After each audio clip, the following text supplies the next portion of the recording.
Hello, bud. How are you?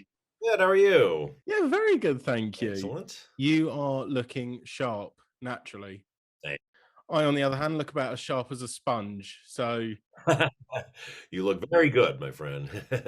has this been like a regular thing for you? I mean, I can see all of the suits behind you there. Have you been able to keep this during lockdown? Because I save like jeans for formal occasions now. Yeah, I try to keep a normal routine and dressing, and the temptation is always to just spend the day in whatever you wore to bed, but then there's no separation between the morning and the evening, so no, so I like to try that, but I'm in my closet because I we just moved to London, so we're in this new place, and this is the only it's my office is a combination, my office and a closet, so they're there. It feels a little self-serving, but I don't have anywhere else to do it. So, oh well. I've watched, I mean, I haven't watched all of your quarantine cocktail times because I'd be there for a very, very long time if I did. Far too many.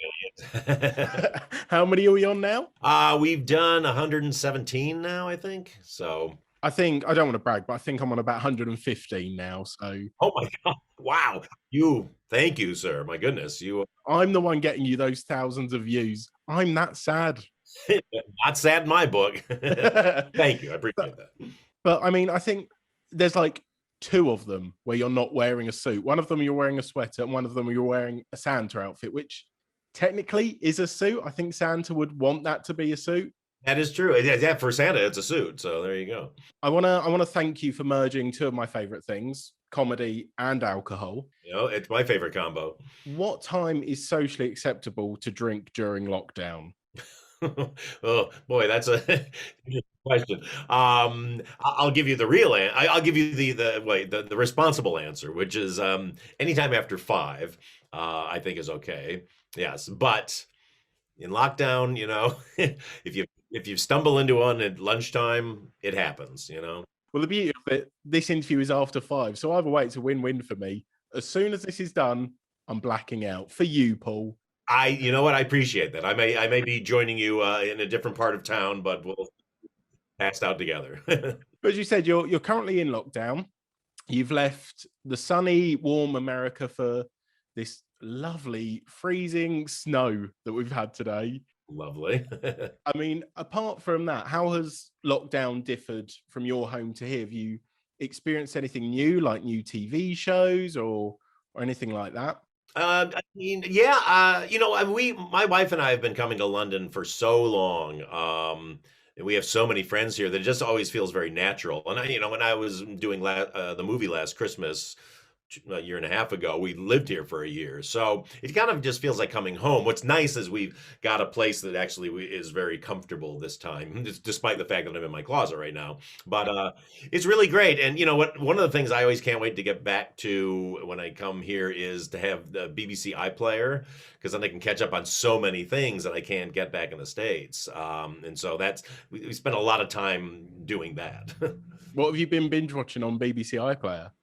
Oh God, I mean, I catch up with all the panel shows. Those are my favorite things. Like, Have I Got News for You and 9 out of 10 Cats and Would I Lie to You and all those things. So I just go crazy on those and QI and all that stuff. So that's what I watch a lot of.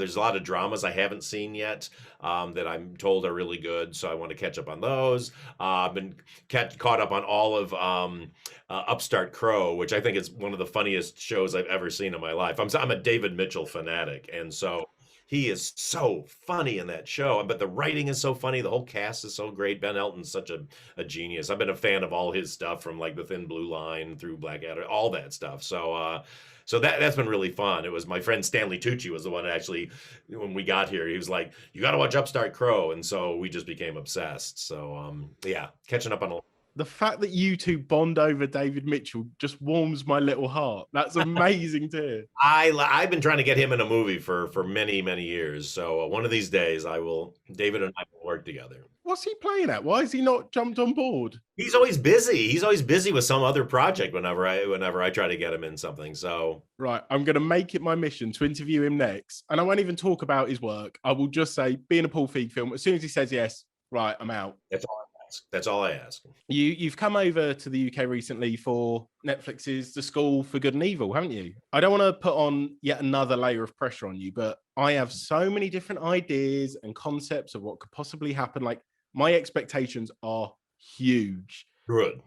I just want to know from the man himself, like, what can I expect from The School for Good and Evil? It's gonna be great. First of all, I'm really excited about it. It's a genre that I'm not normally drawn to, but I like the script so much, and then because of the script, I actually discovered the books and all that. But I just think it's such a great world. There's such amazing roles for great actresses, and I got these, two amazing young actresses to play the two lead roles, and now we're fleshing out our adult cast, and we'll be announcing very soon couple of very exciting hires that we did. So that's gonna be fun. But it's really gonna be a big, beautiful film with just lots of fun stuff to look at, and it's very true to the book, but at the same time, the books are just enormous, and so it was in development for 7 years before I even got a script of it. It had switched studios, and they've been through several different writers. But when it came to me, it had gone through another rewrite that apparently solved a lot of problems. And having looked at previous drafts, which were all really good, but still had an issue, the draft that was sent to me was really good and solved all that stuff. So now I've just been doing a lot of rewrites on it too, just to get it more production friendly and to put some more cool stuff in it. And we invented a few things, but we've been working very closely with Soman, who wrote the novels, and everything goes through him. I go like, is this cool? Do you like this? Will the fans like this? And he's very, very, very supportive and really excited about it. So I can't wait. I really can't wait to shoot this movie. Well, when I said I had big expectations, they're even bigger now, Paul. So no pressure, right?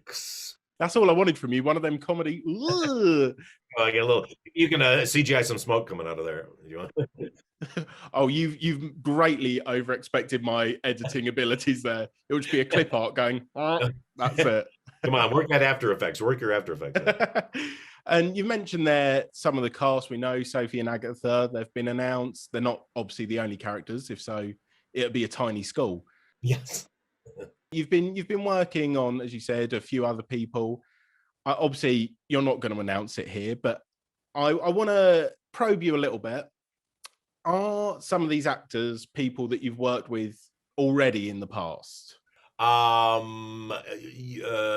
couple are.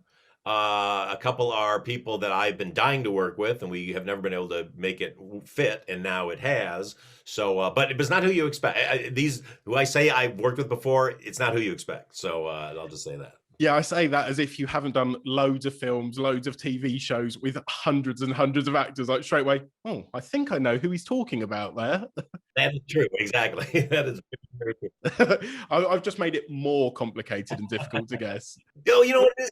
As you go through your career, you work with people, and sometimes it's like in a smaller capacity or in something, different, and you're like, oh my gosh, you like hit it off on the set, and then for years you'll just kind of go, every time you see them, it's like, we got to do something. And so when something pops up, I mean, that's how it was with Amelia Clark on Last Christmas. We hadn't worked together. We had a meeting years earlier, and she just always, it was in my head of how funny she was, and so I was lucky enough to get to put her in that. So this is another one of those situations like that.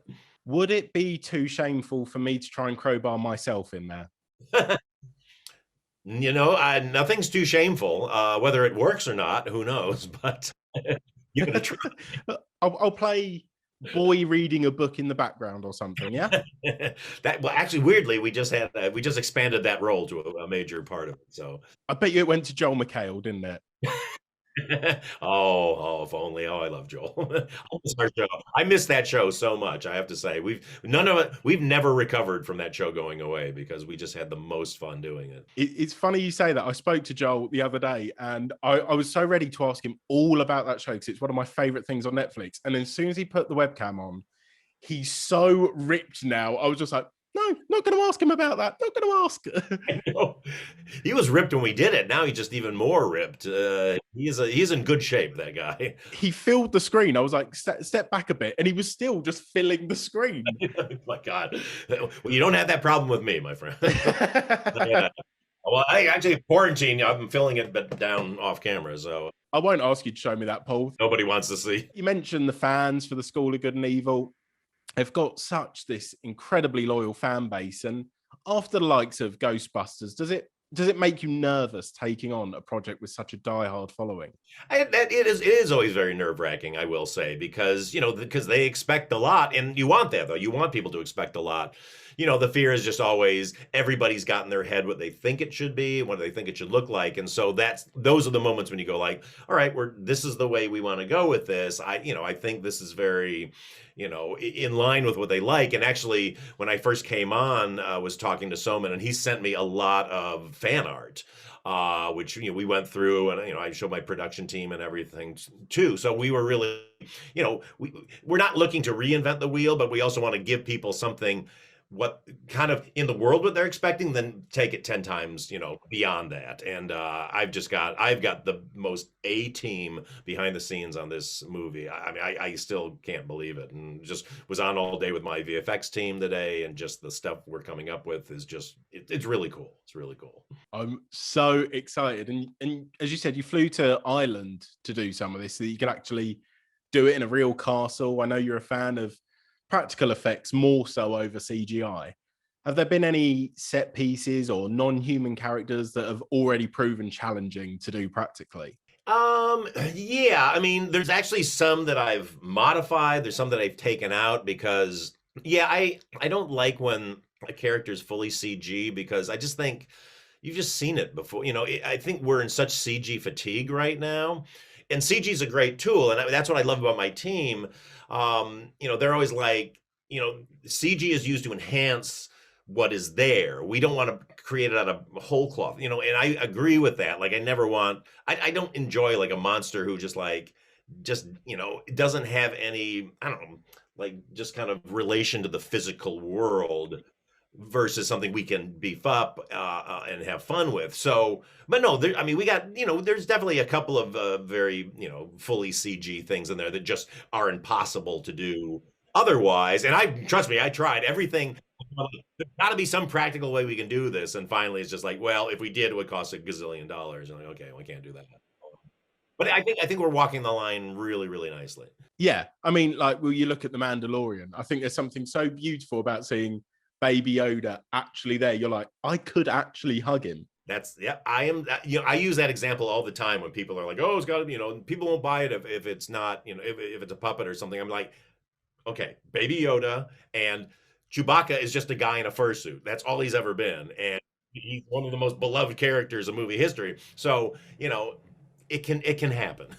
And alternatively, Jar Jar Binks was CGI, and no one liked him. And everyone hated him. I hope Jar Jar's not watching this, poor guy. I know. Sorry, Jar Jar. It was not your fault. But we've gone from those practical effects to another practical effect you did, including pooing in a sink. It's coming out of me like lava. I mean, not you specifically did that. That would be a scoop and a half. Well, I need to demonstrate to my actors what I need them to do. So, Bridesmaids is 10 years old this year. I remember my 10th birthday, and I get way less attention and praise than this film did. So you raised a good one there, Paul. Thank you. It's one of my offspring that didn't go off and commit a crime and end up in jail. So, well, fingers crossed. I'll stay that line as well. oh yeah, that's right. I'm counting on you. Firstly, I've got to congratulate you on playing such a huge part in putting very, very funny women in the spotlight. I look back to just a few years ago, like to Grown Ups, where you've got Adam Sandler, Kevin James, Chris Rock, all doing this crazy stuff, and the female counterparts are just nagging. And even like School of Rock with Sarah Silverman, like an incredible comedian, she just moaned at Jack Black. Yeah, exactly. A thankless role, exactly. So I think we're like with Spy, Ghostbusters, Bridesmaids. It's so important to see all of this, and I just want to get your opinion if you think Hollywood is finally in the right place for female comedians, or do you think there's still more to do for that representation? Well, there's always more to do. I mean, the fact that it's taking so long to catch up is part of the problem. But I will say it's gotten better, and I definitely see it getting better behind the camera and in front of the camera. Hollywood is finally realizing they have to have diversity behind the lens, meaning women and people of color and everybody else, back there. And you do see a very orchestrated push to do it. And so I think that's fantastic. And as far as on the screen, yeah, I mean, movies are still dominated by male characters. And there's people in the business can give you business reasons why they do that because of how internationally things play and all this stuff. But I've just always been like, well, I don't care about those excuses because there's always an exception to the excuse. And it's just because something is ingrained doesn't mean it can't be changed. It just means somebody hasn't done it well enough or hasn't just, kept hitting the wall until the wall falls down. So, but it's a good time. I think this is a more real moment in Hollywood than it has been in the past when it seems like things were going to change and then they didn't because it's actually getting done. And the way that the business works is once people do stuff and they prove themselves to be money makers on the projects, then they become verified by the town and then more jobs happen. So it's now everybody's getting the chance to level the playing field by going like, look, I'm going to make a movie. If it makes money, hire me, or look what I did, and so the more opportunities that happens, the more opportunities there are for that to occur and the success to happen. And then it just keeps going up and up. So fingers crossed it keeps going. But I know for me on the producing side, I'm doing everything I can to, get more women behind the camera for the TV shows that we're doing and directing and then on screen and all that. So everybody in power just has to get rid of the default setting of oh, it's about a guy or get this guy we know or whatever, and just go like, wait, okay, before I do that, are there other people, or can we make this a woman, or can we make this person of color? And so that's that's how it is. It slowly starts to hopefully move towards course correction. Kristen, she's got a brand new female-led film coming out, Barb and Star. Yeah, I know her and Annie, who wrote Bridesmaids together, and Annie's so funny. I mean, I can't wait to see that. Well, have you got the screening link for it? Because I don't want to show off, but I got one today. Oh, I got one. I think one showed up a couple of days ago, and someone like, maybe we'll watch it tonight. So maybe I will actually. See, I not to sound horrible, Paul, I really wanted that one up on you. Just Right. If we could just pretend that you didn't get one. I am in showbiz, my friend. Come on. I mean, yeah, good point. I don't know who I'm trying to kid. Barely, but I'm barely. There you go. Barb and Star, is it true that they almost had roles in Bridesmaids? No, well, in probably for Kristen and Annie, yes. But it never got to you. No, never got to me. But I mean, they do such funny characters all the time. That's why that set was so much fun. I mean, just all of them, all the actors in that movie, just they're all come from improv and they have these characters and they do these funny voices and sing crazy songs and all that. And so it was just you're constantly going like, oh, do that on screen, do that in the movie, do that in the movie. So they're just so fertile with these ideas and with these characters and stuff that I am sure that. Oh wait, you know what? Actually, I wonder. There was a scene in a bowling alley originally when I came onto the project. I wonder if they might have been in that actually. You might have jogged memory. I actually just went, oh God, that's right. So we could be. I have to go back through my old scripts and take a look. Another person that didn't make the cut, Paul Rudd. I mean, we've all seen his deleted scene. You can open up to me now. We'll have this as therapy. You can cry if you want. How much did it hurt cutting Paul Rudd out of the film? A lot. It was, I mean, there was 2 bad date scenes and they were both so funny because the other one, you've seen the other one with the little kid. Yeah, they were so funny. But I mean, Paul, and honestly, I think that was like our 4th day of production. So it was really early in the thing and in the schedule. And he was just so funny, and I was just laughing the whole time of just this guy who just loses his mind because he gets his finger cut and just goes bananas.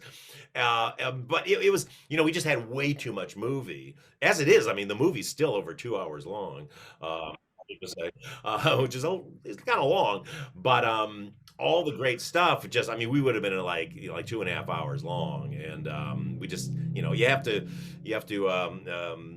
Make those painful cuts. But the great thing, when I started in the biz, however long ago that was, when you would cut something out of things, it was so painful because you're like, we have this great thing and no one's ever going to see it. But with the advent of DVDs and now all extra materials and stuff, it's much easier to go like, you know what? People are going to see this. We'll put it out online. We'll put it out, So all I care about is people see stuff. There's nothing more reprehensible than me than a great performance that just disappears and is never heard from again. If it makes you feel better, I think Paul Rudd will do all right for himself. I think he's got a future. I don't know. What's he up to? I haven't. Is he doing? Is he? I mean, I don't want to break him, but I think he's working at a car wash at the minute, still trying to get a gig. I knew it. I knew it. Maybe he'll get a commercial or something. It'll be good for him. Here's to hoping. Come on, Paul. I bet you're sick and tired of this question, but you know what? I'm going to ask you it anyway, in the hope that you confirm it here and we become viral megastars. So, Bridesmaids 2, we got to talk about it. Has there been any discussions between you and Annie or Kristen, or have you thought of any plots that you'd love to explore? No, I mean that's Kristen's and Andy's baby, and so I would never deign to be like, hey, let's do this. I kind of sometimes go like, oh, it'd be interesting if they came up with something. Pardon me. Jesus. Do you want me to do one as well, just so that we're okay? Yeah, come on. There we go. There you go. Oh man, I think I need an Alka-Seltzer. But at the same time, I'm always reluctant to do sequels because they seem like they're going to be easy to do, and they're actually the hardest thing in the world to do because, especially a movie like Bridesmaids, which the whole reason that movie works is because of when we meet Kristen's character. She's in such terrible shape, she's just, her life is bottoming out. She's making all these mistakes. And she really, has a breakdown throughout the entire movie and then comes out of it much stronger. But that's what keeps you going, even though you remember the shitting in the sink and all the other crazy, funny stuff in there. All that stuff wouldn't. I've seen plenty of movies that have outrageous stuff, and you're like, all right, whatever.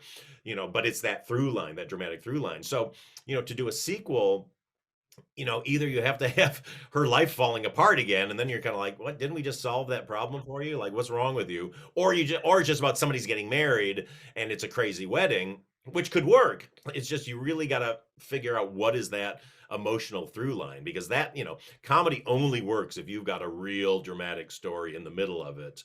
And then if you pull it off in a way where you don't go heavy, funny, where you kind of mix them all the way along. But that's why, that's why comedy's so hard. We never win awards, and I always hate when people complain about it. But at the same time, you go like, it's really hard to do. I mean, it's really hard to pull off a good comedy because of all those constraints and things to think about. So what we're saying is unlikely, but there's still a glimmer that we might. I say never on anything, but at the same time, I say don't get your hopes up. Oh. And I bring up hope and I crush it. That's what I do. The Wi-Fi's gone, Paul. See you later, whatever. Oh no, I knew I was going to get the plug pulled. Well, I don't want to inspire a possible Bridesmaids 2, but recently I've become best man for my mate Reese. And this is the first time I've ever done it, but I'm sharing responsibility with our other friend Joe. And in the nicest way, I need to be funnier than him in the speech. I need to be. So have you got any tips for when it comes for a best man that would make Annie and Lillian proud, that I can take in and just absolutely thrash Joe with? Well, first of all, get a lot of inside information and use it. So you got to have that stuff where like, oh my God, I can't believe he said that. I mean, the audience is like, oh, nobody's supposed to know about that. Or like, who knew that, But at the same time, you don't want to ruin their life with information like that. So don't ruin their life. Don't ruin their life. Exactly. Right. Okay, good. Ruin their evening, not their life. And you know what? I make it there's no reason why it can't be multimedia. That's all I'm going to say, unexpected things. That's what you want. What you want to do is you want to lower expectations. People think, oh, okay, it's another one of these. And then, whoa. And then, out come the dancers or pull off the mask and you're, Darth Vader's. I don't know what it is. Something, surprise them, leave them wanting more. And then leave them wanting more, which means hit it and quit, as James Brown used to say. Don't go too long. Brilliantly. I mean, all of that advice sounds good, except the part where you said lower expectations. They're already so low, bud. I don't know how we're going to do this. You have to show up like a corpse or something. And they're like, oh no, I'm alive. Here. Why don't we just put you in the audience like the Joel McHale show? Okay. Yeah, and you just do that character again. I'd be happy to. Maybe Seth Green can give me another wedgie or somebody else. He was at the car wash with Paul Rudd. Unfortunately, he won't be free. Oh no, another underachiever. I've got to thank you for, the advice for the wedding, for this chat, for possibly auditioning me for the School for Good and Evil. I've got a lot to thank you for, so I've got to give something back, Paul. I'll give you hundreds of millions of dollars to fund your next movie. How does that sound? Wow, that's fantastic. Can I get it right now? The Wi-Fi broke up again, which is annoying. Oh no! Did you not hear me? Oh, is there something wrong with the Zoom? I should really spend those hundreds of millions of dollars on better Wi-Fi. I mean, clearly, priorities, grand priorities. Before I give you the money, I just want this elevator pitch. What would you love to work on next? What would be the dream movie for you to tackle? Oh gosh. I mean, I really want to make my movie Dark Army, which is the monster movie I wrote for Universal. I don't know if it's going to happen. It's one of my favorite things I've ever written. I love these characters so much, both the ones that and the ones that I created. So that would be a dream come true to get to make that. But also dying to make a musical. But an original musical. So we've been trying to develop a couple in my company for a while, but they're hard. They're really hard to do well. And then I'd love to do a big sci-fi epic. I want to do something that's scary and funny at the same time. I like that combo. I find that really fun. Some of my favorite laughs in some of my movies have come where people are both going, "Oh my God," and they're laughing at the same time. So I find that really fun. But sky's the limit. I just love making movies, and I love working in different genres. And there's so many different genres that I have still not gotten to do. So like a Western would be super fun. I like a challenge. That's why I always try to not kind of repeat myself. So all my movies tend to be a little different, I feel, and so and I haven't done any sequels yet. Just because, again, it's just fun to invent new worlds and to have new characters and figure out a new puzzle. I was like, you know what? I'll get my people to call your people. I'll get this working for you. That'd be great. If you could have a script by next week, that'd be fantastic. I think it's your Wi-Fi, not mine. Oh no! Did it break up again? Oh, it must be mine. I'm sorry. The hamster is taking a break, so I'll buy you a better one. I'll buy you a tiger in a wheel. Okay, good. There we go. Yeah, I need an energetic tiger. Thank you so much for chatting to me, Paul. You're a star. Thank you, my friend. You are great, and I appreciate it. And keep up the great work. No, thank you. And I'll have a drink on you now. Yeah, you better. That sounded like a threat. I'll have a few then. And when you do, have it with some Ardingstall's gin. How weird that just happened to be there. What? What? Oh, I can't believe it there. It's empty, you'll notice, too. Oh, a lot of people need a drink for my interviews. You were fantastic. Thank you, sir. Thank you very much. Have a good one. You too. Cheers.